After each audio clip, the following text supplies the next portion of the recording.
name is Alyssa Cabrera. I'm a senior here at College of the Holy Cross and a PCA at the Career Center. Today, we are here to talk about how effective professional communication is essential to networking, job search, and professional branding. However, professional communication has changed much over time, and many of the norms surrounding it are unwritten. I'm joined today by Susan Coburn, Holy Cross class of 92, and Senior Vice President and Head of Fidelity Communication Services at Fidelity Management, who is here to help us address those questions. Thank you so much today for joining me, Susan. Great to join you. To start, I would love to hear about your background and early start in the industry.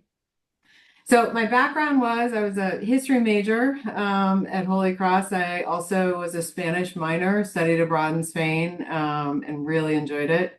And I got my feet wet with an internship my senior year, and really, I came to Holy Cross thinking I was going to go to law school, but ultimately wanted to explore the business side of things. So when I graduated, I started in DC actually working for a political consulting firm, a startup, and really loved and seeing how the government worked, how Washington worked, and really liked the advocacy process and what that involved in terms of, the political side of things, but really wanted to get into the private sector and the business world. So I got into a number of communications firms and started to do communications for agencies in support of companies in the consumer tech space, and really build up my skills, my communication skills, leveraging my Holy Cross background of writing and thinking critically and analyzing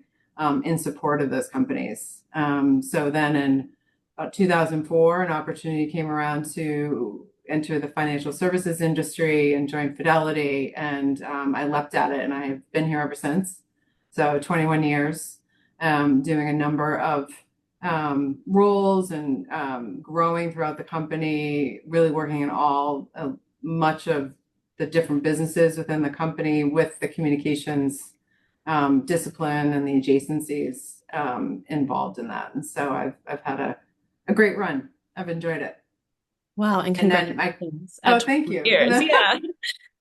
My current role is within Fidelity, is within our corporate affairs group. And so that's the group that's centralized and works really across the business. And what we do is my team is really focusing on the communications and the content that goes out across our digital channels, both internally and externally. So engaging with associates within the company and translating what the company is all about and where our priorities are, and then also with the media and stakeholders to our external digital properties. So it's been great. Very cool. So heading into our first question, where do you see early career professionals struggle when it comes to professional communication? Yeah, I mean, I don't know if struggle is a word, because I do, I see a lot of graduates and folks looking for internships really present really well to me and reach out. What I've seen is just that very engaging, communicating with me via email or LinkedIn in a very professional way, which I'm pleased to see that. And I do think there's an understanding that when you're reaching out to someone in the business world, you're reaching out to, begin a relationship, get to know someone, be able to, get to meet and talk to someone and establish a time to do that. So it's always been, I've been always very pleased and impressed by how people are, representing themselves. And so, if there's anything that I do notice and in working with people, sometimes there's a little more informality. And I would say even, from texting and all those types of communications, you'd have to be mindful of that. But I haven't really seen a ton of examples of people not representing themselves well. Right. If anything, people are more cautious nowadays, especially with Exactly. texting a Very professional. cautious. Yeah. Yeah, absolutely. Absolutely. What are some best practices in your opinion for written professional communication, specifically via email, LinkedIn, HC Network, or other platforms? Yeah, I mean, I'm always learning. I think that's why actually I really enjoy this field, and really looking at, within business, within communications, marketing, things are always changing, right? And that definitely applies to the communications landscape, obviously, with all these different platforms. But through the learning experience, I've been exposed to the concept of smart brevity. And the smart folks at Axios, and if you're not following their newsletters and receiving those on a regular basis, they are fantastic, and they've got a book out, and I encourage everyone to grab. And it's all about how do you communicate effectively, not only just through written communications, but also just how you show up as a person, as a leader within the business space. And I think it helps to be thinking about how you can be really concise, how you can be, direct, how you can avoid jargon, you can just really cut to the core of what, your message is, and really put yourself in the seat of your audience and being respectful of your audience, right? And who you're trying to reach out to.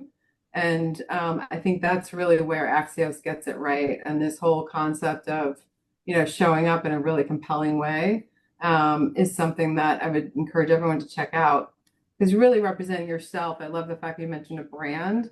You want to be authentic to who you are and have your personality come through, but you also want to be very, brief and efficient and direct in that way. Just be respectful of people's time, given there's so much going on.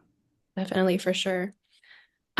Speaking of like nowadays, AI seems to be the topic of discussion across all disciplines. I was wondering, what role do you see AI playing in professional communication, and what are some benefits and drawbacks of utilizing AI in your professional outreach? Yeah, I mean, I think in terms of AI as it relates to professional communication, like, we've been using AI for years, right? Spell check is kind of a form of AI. It's a technology that helps you reduce typos, right? Now it helps you think about different ways of saying things. It obviously can write things for you, right? And so the benefits are it can be a tool that you use to do research, to be smart about what's out there, and because there's so much information that you need to cull through, which is really helpful. But the drawbacks is that you don't want to have AI write something for you, right? Because we're really getting good at, while we're using AI, but also we can tell when something is really AI driven. And I'd also say you don't want to let your, education, especially such a great one at Holy Cross, to go to waste, because everyone's pretty much a really strong writer, able to communicate effectively. And I would leverage that to your ability to really show, who you are through your own words, and not, use the benefits of being prepared through AI, but definitely not to speak for you. Definitely. Moving on to the next question. What final words of wisdom do you have for students as they navigate the topic of professional communication and also the industry?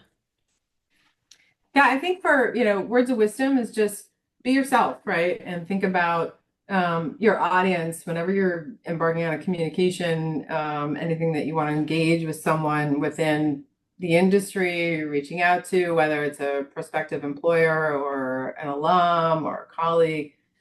Think about your audience and what they would like to hear from you, what you're trying to convey, and be concise about it, and leverage your Holy Cross education to communicate effectively, to reach out to someone, whether it's on the LinkedIn or email, or conversation, live conversation.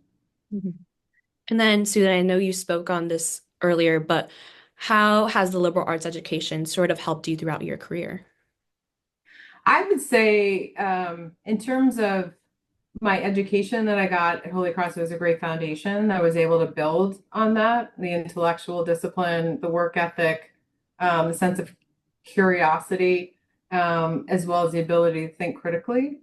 And by building on that, I adopted a learning mindset that when I started my career, big focus of mine was always learning something new, and having the confidence to know I could do it, and seeking out those people and those relationships, and everything that I could garner to be able to do what I want to do in my career. And I think that's really been the gift of Holy Cross. It continues to be a benefit of knowing people who went to Holy Cross, continuing to talk to alums who have been there, and it's a gift that keeps on giving. So even after my 4 years, I think I've really benefited by having gone to Holy Cross. What is one piece of advice a professional or mentor has given to you that has stuck with you throughout your career? One piece of advice.